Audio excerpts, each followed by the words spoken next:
right off the bat, Katina, thank you so much for joining us today. Thank you for having me. It's good to be with you both today. Yeah, of course. Boz and I were throwing around having a doctor on, and I was like, who should we have? Who should we have? And you popped into my mind, and I sent it over his way, and he's like, yeah, that's an easy yes. Let's go ahead and make that happen. So before we did this, I asked you to text me your bio, and I almost had to have an upgrade to my data plan on my phone because it was just so much like accomplishments and things that you've done. It's like, holy cow. So here's my really short synopsis of what is a profoundly long resume and list of credentials. This is just, correct me if I'm wrong. You're an anesthesiologist, married with 6 kids. Husband is also a doctor. You've got 1 cat, 2 dogs, and a pony. Very important. Three of your kids have their CrossFit level 1, which is awesome. Love And that. Totally awesome. Yeah, I mean, and then you that's great. sounds like you've got quite an age range because you said 2 of your kids are doctors. One's a neuroscience major, and you've got everyone all the way down to a 7th grader. Right. So you have your hands full. You've We got have a a demanding job 17-year spread. and 17 6 kids. Oh years. wow. Yeah. Yeah, and basically a farm going on with all the animals and the ponies and the whole 9 yards. So we got a whole bunch of great stuff to dive into with you today. But before we go down that road, I just have to say, look, I've seen a lot of movies. I know that all the time people wake up during surgery, and now you're an anesthesiologist. So would you just clonk them back over the head? I mean, what's the protocol there? I always say everything went well and you're doing fine. And then I push more drugs. Okay, there you go. Okay, perfect, perfect. There's so many different things, places that we could go to, but I'll tell you what, to let the people at home know, before we clicked on the camera, we had a quick little chat about some stuff that could be interesting. And Adrian, you brought up something far more interesting than I ever thought of yet. So why don't we start with that? Why don't you throw Oh something her man, way? you wanna jump Yeah, right in man. there. Well, I think it's going to spiral into so many different interesting things. I agree, but I think honestly, Pat, I'd like to start a little bit more low speed. Okay, all right. And Katina, I know that you've been involved with the CrossFit community for a long time. Obviously, if you've got 3 kids that have their level 1, this is a big part of your whole family's life. So why don't you start by just kind of letting the listeners know how you came to get involved with CrossFit and Yeah. why you still are. Okay. So the journey began in the early 2000s and it started with my husband. And he came home. He was so excited. He said, there's this new workout and it's called CrossFit and you're going to love it. There were no gyms near our house. I mean, it was a void. And so he brought home basketballs, filled them up with sand. He had PVC pipes lying around the house and he'd go to the track. And, I'm still in the midst of childbearing. And so we have 5 kids at the time and I'm not ready for anything that's organized, but he soldiers on. And about 2008, he drives me by this location and he says, look, this is going to be the new gym where we're going. They're opening it up. And I'm like, oh, really? And there's nothing to see, it's like a warehouse. And that was CrossFit Dallas Central. So he started going there with 2 or 3 of our kids, depending on the day. And they had a CrossFit Kids class. And so. And is that with Spencer and Sammy Nix? That was Spencer and Sammy. And oh, fantastic. You're great guys. Yep. Very good. Spencer's an L4. So they're the real deal. 2011, I'm 2 years postpartum with our 6th child and I'm ready to get back into it. So I go to the CrossFit gym and they have an on-ramp class. And so I take it. I am woefully out of shape. I can barely do anything. Chase Ingram was my coach. And the big joke is when we got to the pull-up bar, it was him and Spencer and Sam trying to hoist me up to the bar. They were banned because it was miserable. But I kept at it and I'd go 2 or 3 times a week. Jim would watch all the kids and it flowed. It made sense. 2016, I said, I want to volunteer. I want to be a part of this. I want to go to the CrossFit Games and, see what it's all about. That was in Carson. It was phenomenal. I met David Hippensteel and he introduced me to his daughter, Heather. And then Donna Aramo, and she, was telling me about her daughter, Christy. And so I realized there was like this epiphany. I'm like, this is for everybody. This is a family oriented workout. When you can be at the penultimate challenge, CrossFit Games, and you have families, you have mom competing, and then her daughter's competing, and dad's competing, and his daughter's competing. And then I think Spencer Hendel, I think his dad was there that year too. So that was very eye-opening to me. I continued my journey with volunteering for the games while I was working out, and I went to Madison, and there I met Karen Thompson. She said, we're starting this thing called CrossFit Health. She goes, come to dinner, meet Greg, see what you think. I was blown away. I thought I was going to impress him with what I knew about nutrition. Oh my gosh. I'm so embarrassed now to think about the things that I said. But what I realized is I have a lot to learn here. So CrossFit Health started. They encouraged everybody, hey, come get your L1. And I thought, well, I'm not going to be coaching. Why do I need an L1? It was the best thing that I had ever done. CrossFit in 100 words became like the Bible to me, and it all made sense. And I also realized how little as a physician I knew about the human body and how much CrossFit had to teach. So fast forward, I, attended the CrossFit Health meetings. They called them the Derelict Doctors Club, met a lot of prolific writers on health, listened to their talks, listened to them argue with each other, realized that there was a lot to unpack, a lot to learn, but that you couldn't take science for what it was. You had to dig deeper. And so that was huge. Jim and I got our L2 together, and I said, awesome. Oh my gosh, you can't stop at the L1. I don't care if you're going to coach or not. You need to go through and get your L2 as well. So your L1, your L2 are sort of like, you have to do it. I tell everybody that, and everyone looks at me like, are you sure? Yes, I'm 100% sure. You'll learn the movements, you'll learn cues, you'll learn how to spot the flaw. It's phenomenal. And so that's sort of where I'm at. And I'm still volunteering at the CrossFit Games. I volunteer at the Rogue Invitational. I swear, live and die by CrossFit because it works. It absolutely works. Well, that's why we have you here.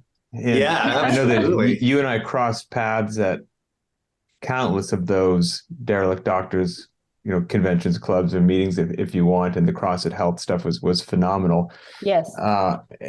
I want to ask you, what do you mean, in case just the viewers or listeners at home were shocked to hear you say it, whether you meant it literally or figuratively, just unpack it a little bit, especially coming from somebody as well educated and spent so much time in the medical field as yourself, to make that statement that, you have that meeting with Greg, you go to an L1, which, let's be honest, you can read critiques online, right? It's 2 days. What are you going to get out of a 2-day course? You can't possibly learn any 2 days. Look, I have a 400-page textbook. I had to read 5 of them. You got blah, blah, blah, blah.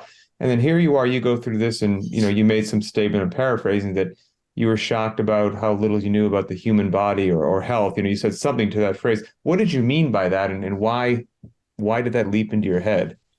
So the L1 offers so much that you don't know. And the very first thing is, what is fitness? And when you really think about it, most of us, unless we do CrossFit, we don't have a definition of fitness, or not one that has any validity. And so then you get into, well, you have to measure. And then you think, well, how do I measure fitness? Is it my 100-meter dash time? Is it my mile time? Is it how much I can deadlift? Mm-hmm. And in the L1, you learn how to put this all together. You learn about, the different energy systems. And I'd never thought about fitness in that way. And nobody had. I mean, Greg really started that. Well, what I think is so interesting about this, and as if it's not apparent to everyone, let me make the statement. I am not a physician. But you just play one on TV. I just play one on TV. I interview them for a living. What I think, as a civilian looking into the medical field, from my perspective, and please correct me if I'm wrong, but I get the sense backing up of what you just said, with everything that you've done, everything that you'd learned in academia, doing this for a full-time profession, you go to this thing, it reshapes some of the things you thought you did or didn't know about the human body, health, fitness, the whole nine yards. I think society in general sees somebody in the white coat, sees the doctor in the white coat, and they think that this human being is an all-knowing, living, breathing encyclopedia of every single bit of knowledge of the human body, health, wellness, diet, nutrition, lifestyle, everything. And their word is God, and you must have learned every single bit of these nuanced details in medical school, because it's this mysterious thing that you go to when you come out, everything, and so I think people in general put a very unfair burden, quite frankly, on medical professionals to literally have every answer about everything relating to health and fitness. And I don't think that's fair or accurate. So I guess my follow-up question would be, do you have a sense of what are some things maybe that I'm sure you get a lot of questions from patients and you hear other doctors getting questions. Are there some general things that everyone just must assume that you get in medical school, but you don't get? And maybe one of those topics is a healthy diet or something like that, or how to work out. What are the common mistakes? Is like, yeah, everyone thinks that we have a class in this, but we don't. So the medicine that we learn in medical school, it's very reactive. And we're treating you after you come up with your disease or your injury. And what we really want to do is preventative medicine. I mean, everyone should learn preventative medicine first, because I don't really want to see you once the floodgates have been open. I'd like to, put a thumb in the dike before the dam opens. So that was huge. It's just learning all the preventative measures. It's not necessarily lifestyle you're learning. You're learning what happens after the fact. Exactly. And basically all they say is, well, you need a better diet and exercise. And then, well, what is a better diet? Right, exactly. And in the medical community, a better diet is a low-fat diet. Period. End of story. We don't really care about anything else, just that it's low fat. Interesting. So how helpful is that? Sure. Yeah. It kind of sounds like that line that I might mess up that Greg used to say all the time, because you're saying it's reactive, that it was the lifeguard versus the swim coach, right? That the physician was the lifeguard. You're already drowning. They'll jump in and save you. But what you needed was a swim coach to teach you to however have avoided that situation, putting yourself in peril in the first place. Right. And so largely the lifeguard scenario, it does seem to be an accurate one. And I think what Greg's vision was to train the lifeguard in the ways of the swim coach, so he could identify what was coming in the future and place you with that swim coach. So you didn't need the lifeguard. That was the idea. Yeah, or at least maybe to speculate a little bit, at least arm to extend the analogy, the lifeguard with something to do with that person after they have been quote unquote saved. After that interventionary moment, what happens next? And to draw kind of a parallel, I used to get really frustrated with physical therapy as a field, just people I knew in that field and just watching it. And they were very interested in taking somebody who was hurt and bringing them back up to baseline. But once they were at baseline, it's like, well, you're on your own. Good luck. We're done. Yeah. Yep, exactly. And I always thought that was just the strangest thing to say, okay, that's it. See you later. And best of luck in the wide world out there. So to me, I think I agree that seemed to be Greg's strategy in that. And hopefully, empower people to offer something beyond, all right, we've pulled you out of the drink. Now, where do you go from here? Right. Can you speculate, and maybe this is an unfair burden, as Pat said, to kind of have you speaking on behalf of physicians everywhere, but I'm really curious, like, how did we collectively get to this point where we started viewing the doctor, the person in the lab coat, as more than this interventionary force? And really, I agree with Pat that I think the public perception is that this individual has the keys to the kingdom. And it's quite clear that in many regards, they don't. They can help in these very specific scenarios. And thank goodness for that. However, they don't have this broad ranging expertise that can help you past that. And so I guess I'm just kind of curious, do you have any thoughts as to how we got here? Like, how did we start to put such importance on the physician as primary source of all health knowledge? Well, the physician is the gatekeeper, and the physician holds the keys to the pharmaceutical kingdom. And everyone wants a pill as a solution for their problem.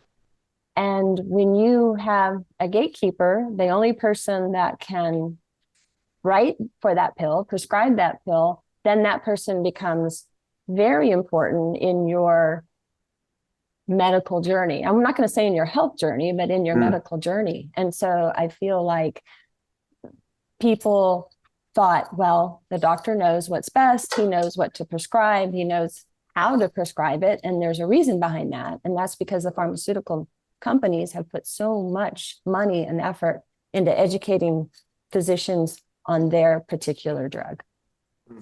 And on top of that, and I'm certainly not trying to stand up for big pharma, but do you think, is there two sides to that? Because here's I could have a glass half full or a glass half empty view on, I'm going to say just American society, but maybe this relates to the world. So here will be my glass half empty view on American society. Is it also fair to say, like, let's say that you are a physician and you actually know the good stuff. You actually know how somebody should eat and you know what they should do to move. And we can actually really start to move the needle for you in a meaningful direction. And somebody's like, great. And you're like, and maybe you would word it better, but at the end of the day, it's going to be hard work and discipline and sacrifice and saying no to certain things that you've been saying yes to for years. And it might be unpleasant for quite some time. And you're going to have to do it for a very long time. Like, I'm out. Do you have a pill that I could take instead? I mean, is that and I can see how doctors eventually are like, I'm not even going to have this conversation for the 1,000th time because everybody, when they come back, Sure, they didn't do it anyway. So here, take this down to the pharmacy. Good luck to you. Okay, so I've been there. I've done this. And for every 10 people that you say that to, 2 people will try it. 1 person might stick with it for a year or 2. And depending on how intent they are, 1 person might continue. Mm-hmm. And it is daunting. It is, absolutely is. I believe it. Yeah. But I keep trying because when you do capture that 1 person, it's worth it. Sure. It feels so good. And you feel like you've been their aha moment. But yeah, I mean, most people want a pill. I would have to assume that's so maddening, frustrating. I don't know what the right word is. I mean, I assume most people go into medical school and put themselves through what they put themselves through to because they have somewhere in them a profound desire to try to make a difference and truly help somebody. And if you actually know what somebody needs to do and you just watch every person not do it, I can't imagine the frustration of that. Have you, after so many times, I don't know, found any way of describing it, of linking the benefits, of somehow instituting a higher degree of compliance? Or is it totally just, it's still at best just a 1 in 10? Doesn't matter how I present it to them. Doesn't matter if I try to scare them. Doesn't matter if I try to go positive. It's still just a swing and a miss. Who knows? So I think what I've learned is that I will assist them with a pharmaceutical. And here's how I say, look, I know that you want to lose weight. You've told me you want to lose weight. You're ready to make that commitment. I said, it sounds like that you want a little help. So here is a medication that's going to help you as you make your permanent lifestyle changes. And you have to be really intent about it. And you have to want to do it. Here's my cell phone number. If you struggle at any point, text me. I'll help you. And I've had people take me up on that. And they'll text me. I'm at a restaurant. What do I order? Oh, that's great. I'm like, send me the menu. I'll let you know. That sounds like you're a unique doctor. I want to try to make a difference, but it's hard. Yeah, I Hard. don't, Yeah, I mean, I and don't know if physicians are regularly giving out the numbers. That's phenomenal. And I also have to think that, you are walking the walk and talking the talk at the same time. You're not a physician, I might get hate on this for the internet, walking in that they themselves are 150 pounds overweight talking to you about lifestyle intervention. There's a Right. little bit of a credibility mismatch there. Whereas if, you can tell somebody like, hey, I live this life that I'm prescribing to you. I've been there. I've had, the cravings or whatever and had to make a different decision. So I think the credibility goes a long way. And I have to think that, I don't know how you are amongst your peers if all the physicians there are into eating well and doing squat cleans and sprinting at the track and all of that, or if you are a bit of the oddity that, oh, there's Katina bringing her own lunch again, the weirdo not going to eat in the cafeteria with the rest of us. I mean, is that, am I somewhat accurate with that? There is a little bit of that. Yes, you're actually really accurate about that. But here's the fun thing. So my husband, Jim, works at UT Southwestern, the medical school in the plastic and reconstructive surgery department. He brings the residents over regularly. They work out in our garage. We have a that's great. gym. Yes. And that's cool. And they come over on their own in their off time and they want to hit it. And one resident I'm thinking of in particular, yes, he does BJJ. And he's like, I thought I was fit.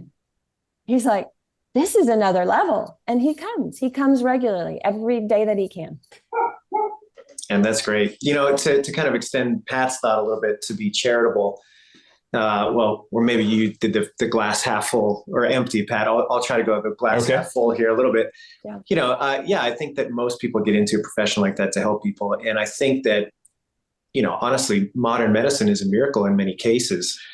There have been things that would be mass killers that now are solvable with the drug. Like, I think you have to take that with it, right? Like, there is a very positive aspect to that. However, I feel personally that what we've kind of walked ourselves into is like, look at this great advancement, and I can no longer admit when something is outside my scope of expertise or the scope of what this thing can do. And nobody wants to admit that and say, hey, you know what? I don't know that much about lifestyle and exercise, but what I can do is intervene on your behalf when you have a heart attack, for example. You know what I mean? And so to me, I think that's part of it as well, is that you have a lot of well-meaning people that they might just be overstepping their scope to some degree. And then they're almost forced to speculate on something that they're not that grounded in. And that's where you start to get this little, to use your term, Pat, a little bit of a mismatch there. Is that accurate? Do you think that that's a fair read? Oh, absolutely. I do think that's a fair read. And, we are able to do a lot, but absolutely, most of it is after the fact. And so if you don't want to get to that point, if you don't want to be at the specialist getting your heart stent, you got to start early. And, it seems like 50 is kind of a magical age where things start to catch up with you and then it snowballs from there. So if we... You hear that, Pat? Get ready. I was going to say, I'm knocking on that door. I think I'm a little early, by the way. It's already happening. But if we can intervene early, there are so many people that would never get there and they wouldn't need that extra care. But I mean, just exercise alone, ask a physician what exercise you should do. Most of them don't know. I mean, they just know, 30 minutes of aerobic activity. Well, is that 30 minutes on the treadmill at, 3 miles per hour? And what is that? And what's it going to do for you? Okay. Oh, good. Well, Pat, I was going to say I'm ready to get to my low ball question. I got one more thing before that. Okay. A couple things, but they're smaller things. Yeah. I think what's interesting, I'm going to try to tie all this together, is, when we do these MDL1s or have these the derelict doctors clubs or whatnot, there's inevitably every now and then everyone's there, they're on the same sheet of music, they get it, they see the problem, they see the solution. Maybe they're dealing with some sort of regulations at their hospital that prevents them from, I don't know, prescribing something that is a different style of diet, whatever it happens to be. They can't say that, oh, you just injured your knee. Let me tell you about squatting, like, whatever it happens to be. And I always felt like the physicians in the audience would always ask, like, hey, what's this thing that we're going to do that's going to swing the pendulum in the other way? And everyone will have this aha moment at every medical facility around the world. And there'll be a gym in there with a squat rack and people are doing whatever.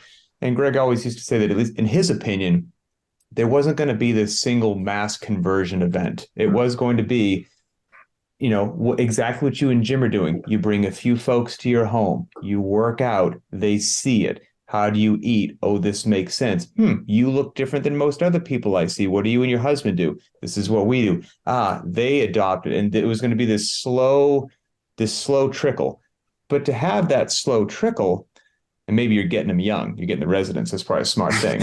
But you have to be open to a new idea. You have to be open to what I've held as truth for decades. Maybe it isn't.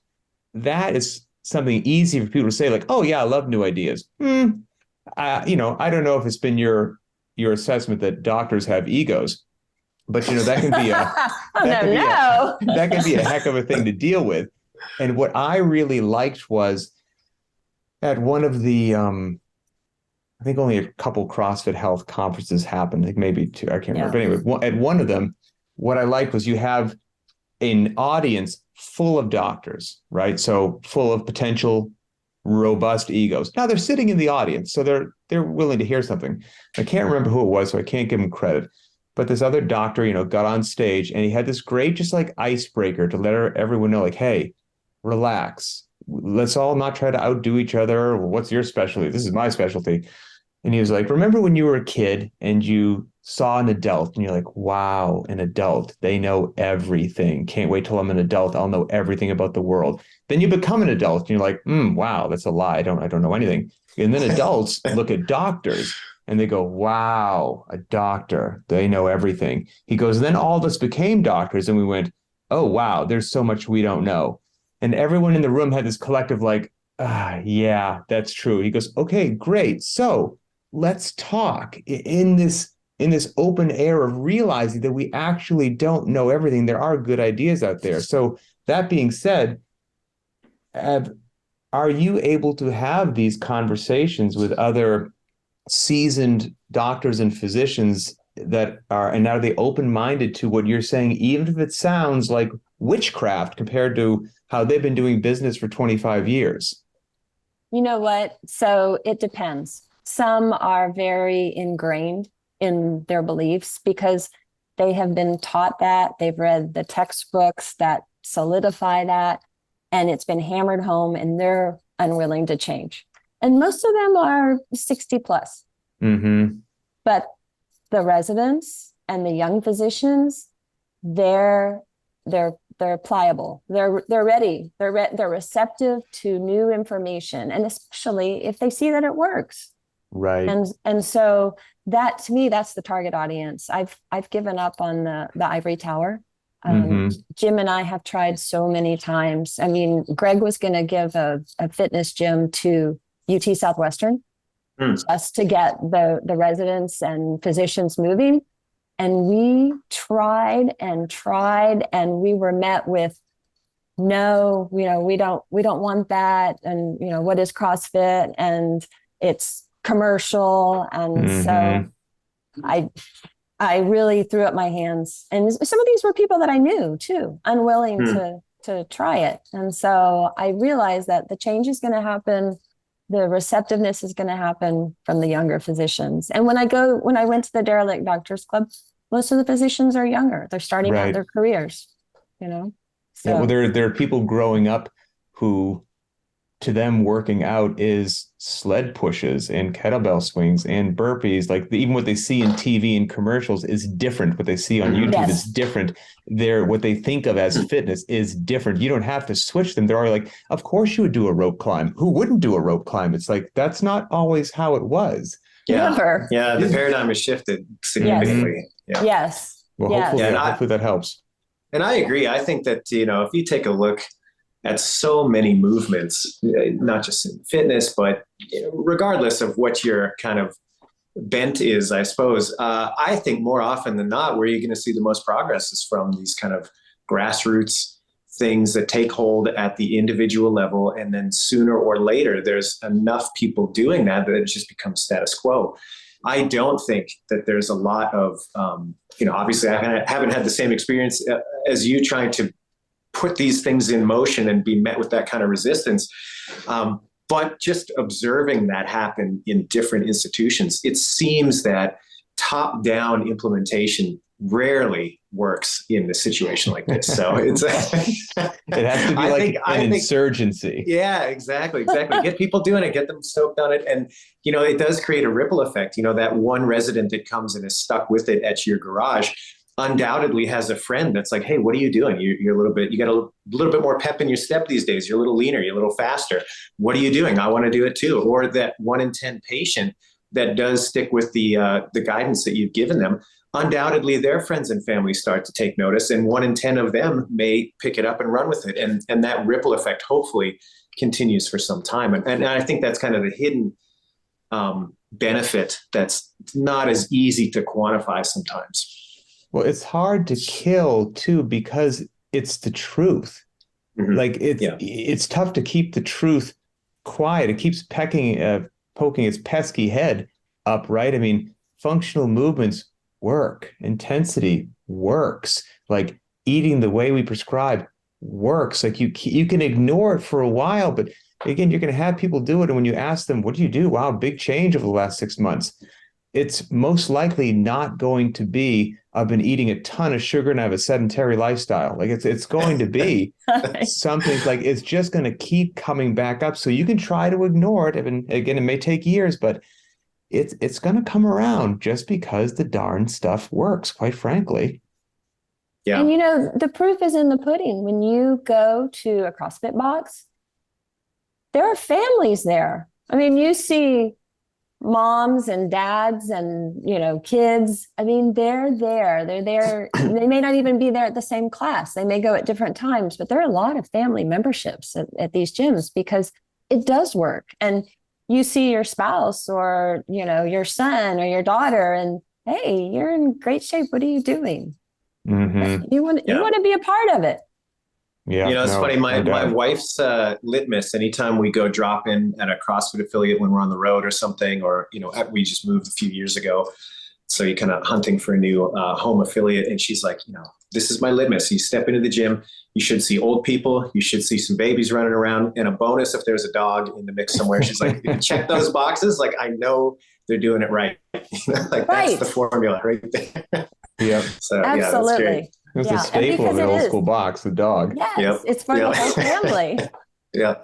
But anyway, all right. So one thing that I have observed over the years, and I don't understand it, I just don't get it. It seems to me that there's this old trope that comes up anytime you have somebody who starts doing CrossFit and they go to their doctor, and their doctor says, oh, that stuff, that's dangerous. You got to watch out for it, blah, blah, blah. And in my mind, it seems like many physicians are willing to downplay this long, drawn-out metabolic catastrophe, while at the same time really overstating the possible orthopedic downside to something like this. Why do you think that is? It's so interesting. Why are physicians so fearful of movement and the possibility of an injury from moving? Mm-hmm. I don't understand it. It makes no sense at all. They're functional movements, right? Movements that we do every day: squatting, pressing, lifting. It boggles the mind. So I've had, there's a neurosurgeon that lives on our street, and Jim and I are like, hey, come work with us in the gym. And he's like, that's dangerous. And it's like, no, it's not dangerous. Right. Not doing it is what's dangerous. Yeah. And it's okay. Quantifiably. Yes. I mean, I would much rather have good metabolic health, and I'll risk an overuse injury sure. because I could get that at doing anything or doing nothing. And maybe maybe to be charitable, like to me, is it just a basic psychology thing? I guess I wrestle with this a lot. Where I'm like, I get it. If somebody's going to develop something like type 2 diabetes or, many of these other kind of metabolic dysfunctions, it's going to play out over decades. And so the human psychology is poorly equipped to kind of see that because there's no acute moment, And so maybe that's it. There's just more weight to that acute, like, well, you picked something up wrong and you got a little tweak because of it. I don't know if that overweights it, but it's just, I just can't get my head around how somebody could knowingly understand where that path leads and still downplay it in the face of like, well, you could roll an ankle. I think it's like you said earlier, it's outside their scope. Yeah, well, and that I think, Adrian, you're right. I think maybe the slow, insidious onset sort of it takes it away from the root cause, inactivity. And so it's not really related to that. And it was just your genetics. You were meant to, be diabetic because your mom is diabetic. Mm-hmm. Oh, man, what a horrible fate to cast on somebody. That's just. I know. Yeah. Well, I do hear that a lot. I would also think, I would just guess that, you said a lot of it is reactionary medicine, correct? I mean, so if a doctor or physician or orthopedic surgeon does see somebody because of exercise, it's not because of something good. They see probably on a routine basis what went wrong. And so another so-and-so related to deadlifting. So it just fill in the blank that I'm sure after a while their index in their head just immediately goes to, well, that's an injury waiting to happen. That's an injury waiting. I see it all the time. It's like, well, yeah, you see it all the time. You're a physician in Los Angeles where there's millions of people coming in on a regular basis. But this is not a common place. And I think you have got your numbers. It's like, for example, probably ask any physician in a major city, are motorcycles safe or dangerous? You're going to get you're going to get a very, without question, they are dangerous. If Bosman's driving them, they're safe. If I'm driving them, they're dangerous. So it just depends upon what happened. But I have, my personal story from this is, way back in the year 2000, I broke my pelvis and I've got plates and screws holding that together. And every now and then I would go back in for a checkup, just, to make sure that everything's how it should be. And I would never, ever, ever tell the doctor what I was doing for exercise, ever, until after they just ranted and raved about how great I was doing. Because their average person did nothing. And I'm squatting and deadlifting and running and sprinting and doing box jumps. So they do their range of motion, press against my hand, do this. And they're always like, wow, see these every now and then. You're doing so well, keep it up. And I was like, okay, so you're happy with whatever I've been doing is good. And they're like, absolutely. And I'd be like, well, just so you know, I squat as heavy as I can. I deadlift, and all of a sudden they're like, oh, don't, boy, what I did there. You shouldn't do any of that. I was like, well, pause for a sec, Doc. But that's what's got me here. Pause for a second. You just said I look markedly different in a better way than most people you see come in with this injury at this period of time. And I'm doing different things. And before you knew that, you thought it was great. And now you don't. Does that seem weird in your brain? And they'd be like, it would cause them physical anguish. And you could see smoke coming out of their ears. And they'd be like, well, just be careful. And I was like, okay, fine, I will. But I think it's funny because I've lived that life of the injury. And when they don't know what I'm doing, they think it's phenomenal. And as soon as I tell them, they're scared out of their mind that I'm going to come in on a stretcher in 2 weeks. It's just one of those things. I spent 3 years from 2016 to 2019 doing anesthesia for orthopedic sports injuries and spinal anesthesia. I did not have one patient that did CrossFit, but I had a lot of patients that tripped over their dog or fell off the ladder or, tripped walking into the house. And so, what's more dangerous? I feel like inactivity and not doing the functional movements so that you can stay active and attend your activities of daily life. That's the dangerous.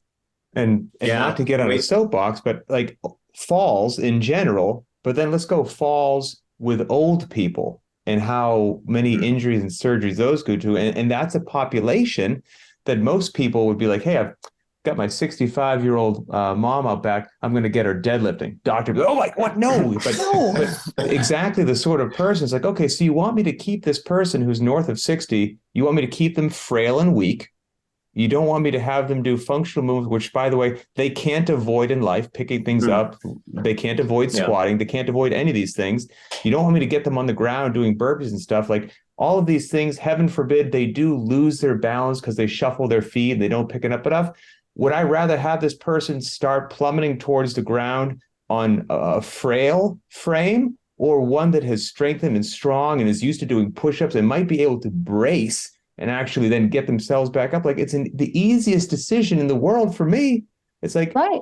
But I think sometimes people who don't know strength and conditioning, who don't know CrossFit, who aren't coaches themselves, somehow, when I say this person north of 60 is going to be squatting or deadlifting, they somehow think that means they're going to do it in a reckless fashion, above and beyond what their limits or potential are, at a pace that's unreasonable. It's like, well, no, we never said any of that.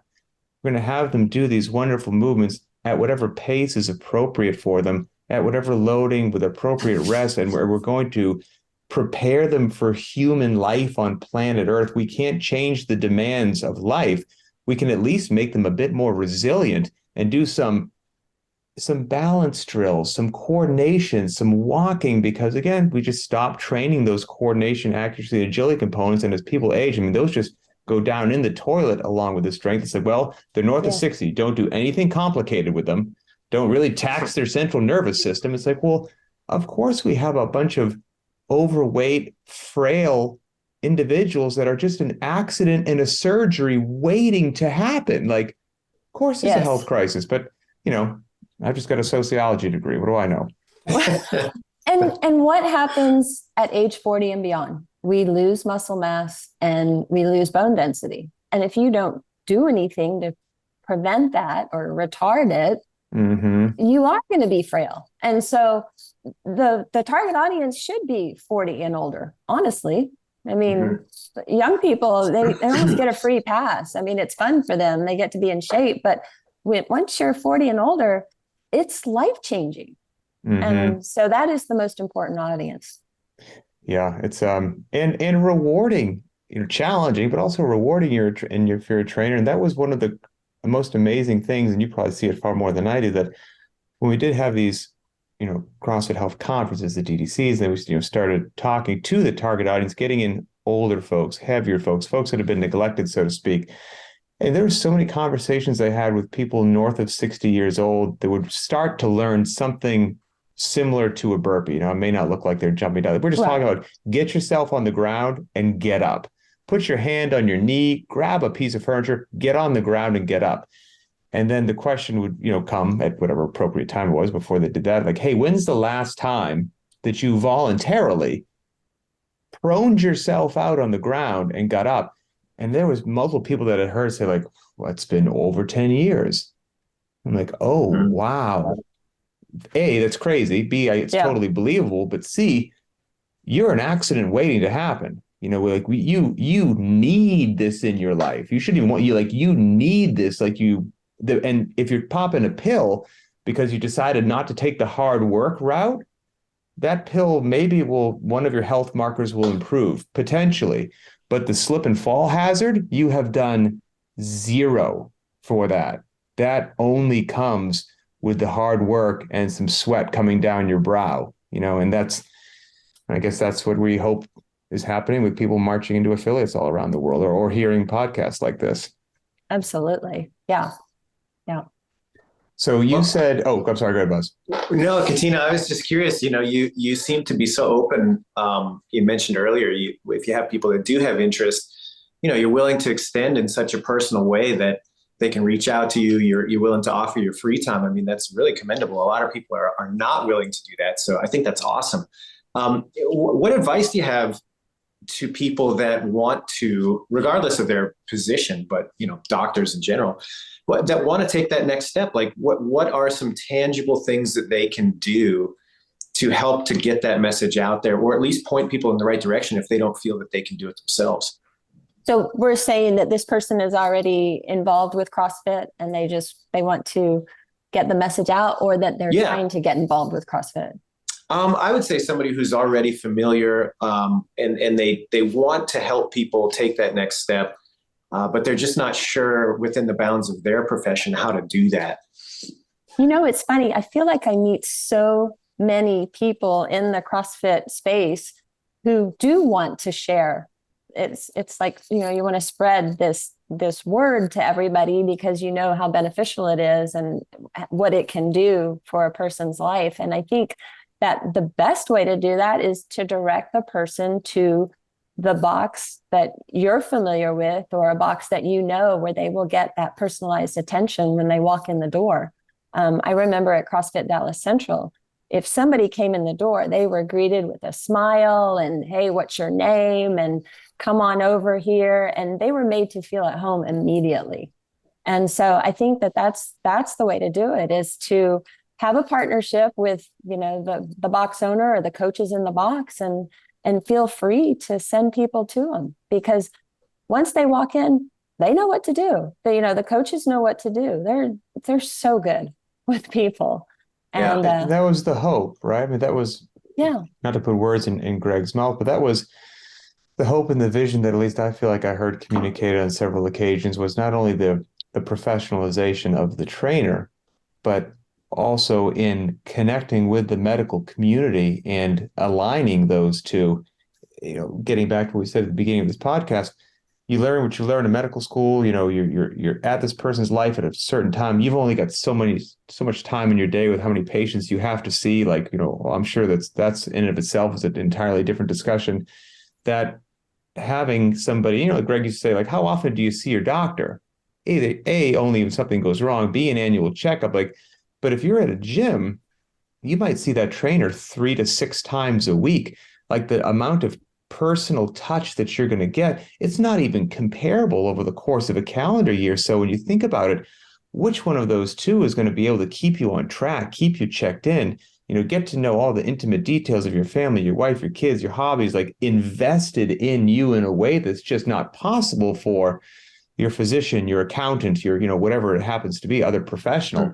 But a lot of people in the medical space didn't understand CrossFit, or was the scary thing. And so if we could educate physicians, get more of them to level ones, get them to understand the methodology, have them living the life, well, then in an ideal world, when they have this patient come in, I've got however much time I have with you here right now. We've got you bandaged up. That's all good to go. Hey, by the way, you've got some things to work on. There's a great gym down the road. The people there are wonderful. If you're asking for my unbiased opinion, I think you should go knock on their door, say hello. They'll take good care of you. And if we could join those two worlds, we'd have a really great symbiotic sort of relationship. And I think that was always the hope of what would occur by exposing the medical community en masse to CrossFit. So, and you've been an instrumental part of that from day one. So, I truly appreciate what you have done and what you continue to do for the community at large, quite frankly.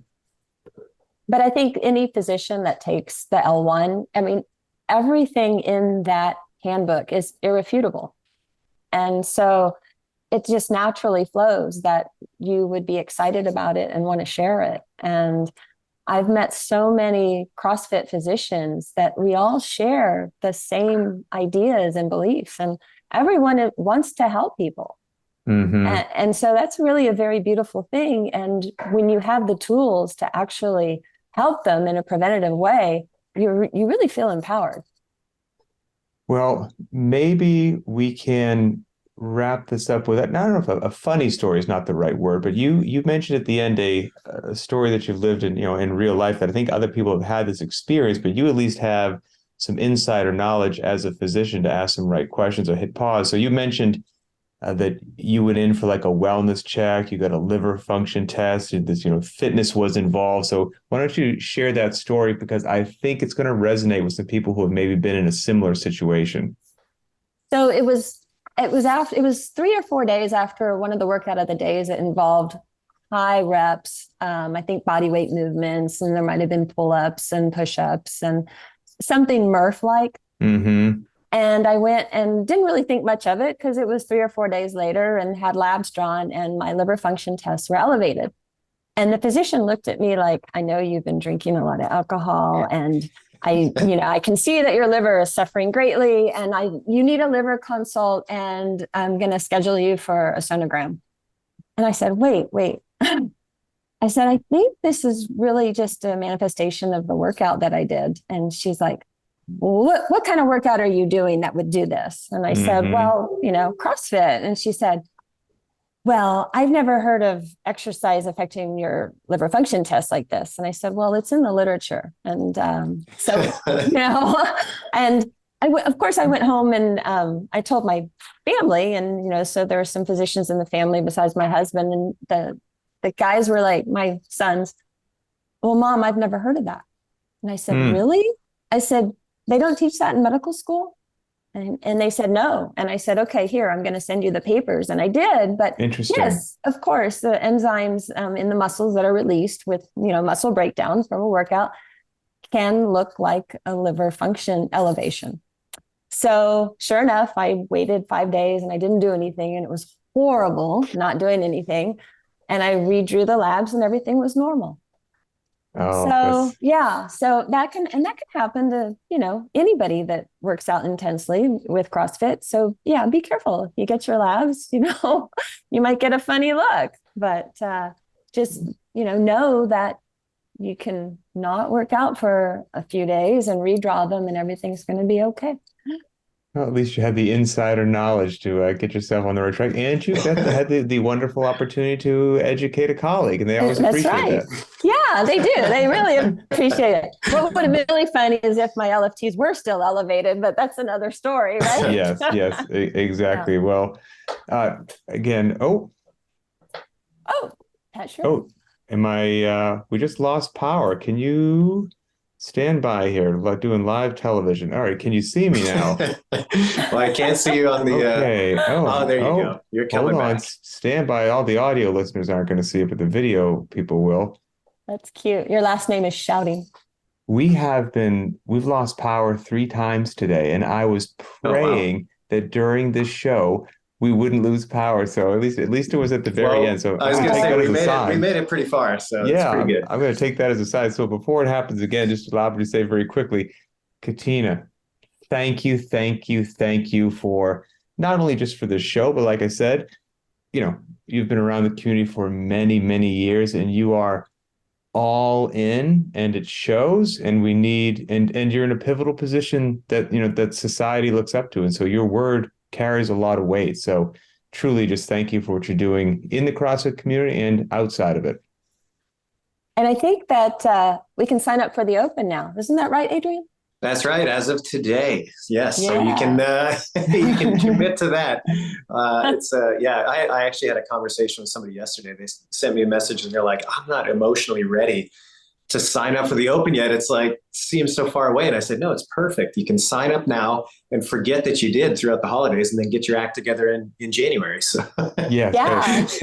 Or hold yourself even more accountable by signing up, right? Even better. Yeah. Or I'll be part of the guilty mass that does it sometime during the last week. It's like, geez, all right, fine, let's do it.